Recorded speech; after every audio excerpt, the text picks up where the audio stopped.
long walk back to the car, parked in a secluded corner at the Dorset Country Park. Better get a move on. Chapter 1. Discovery. Tom Davis was depressed.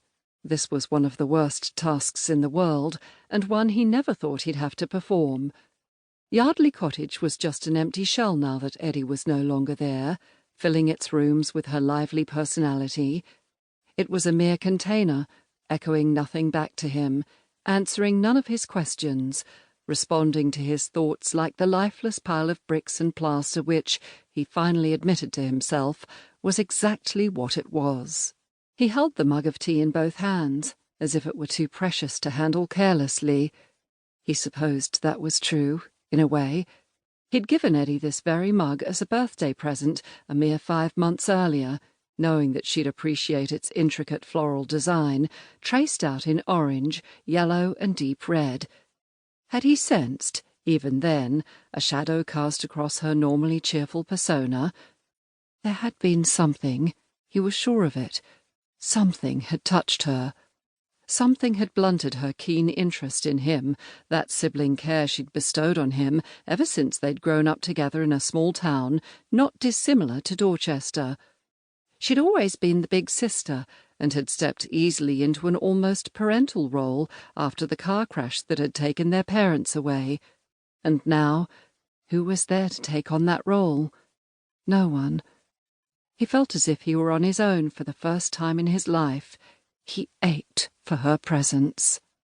He replaced the empty mug on the low table, stretched and looked around him. How much more was there to check before he could get the house clearance people in? He'd worked through the financial papers, bank statements, insurance claims, and other assorted administrative details in the weeks following her death. Death? It was hardly an adequate term for the totally unexpected tragedy that had hit him like an express train. Even now, 4 months later, he couldn't quite bring himself to use the word suicide. It choked him just to think of it. His darling Eddie choosing to end her life like that. The worst of it was that despite weeks of talking to Eddie's friends, neighbours and acquaintances, he was no closer to understanding why she'd chosen to take her life. No one had a clue, least of all the neighbour who had discovered her body. They were all as bewildered as he was, unless, of course, someone did know, but was refusing to let on. Tom scratched his dark curly hair. That would be the truth of it, of course. Someone probably did know, but had decided to keep quiet for reasons of their own. Maybe they'd judged that the truth would be too cruel, that it would shed a different, less perfect light on his idolized older sister.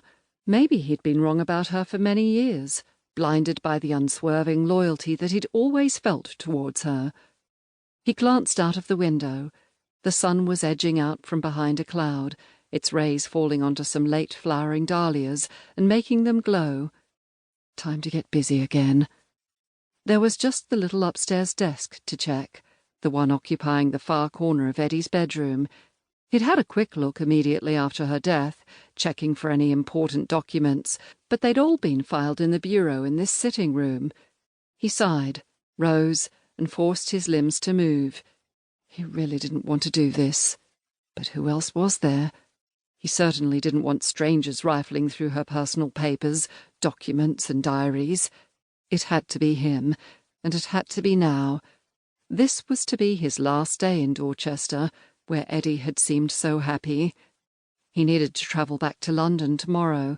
Work would be piling up on his desk, and, in today's economically challenging times, he couldn't afford to be seen to be slacking, not in the cutthroat world of financial planning. The morning sun shone bright into her bedroom, but it still seemed lifeless. Tom started to work on the small bureau, methodically sorting through its contents. He put aside the papers that Eddie had kept from their parents' deaths, decades before, then started checking the rest of the contents, neatly divided into topics. As he already knew, all of the business documents had been kept downstairs. These were more personal items, letters, cards, photos, and diaries. He'd already glanced through them soon after her death and found nothing untoward. He laid them out on the bed.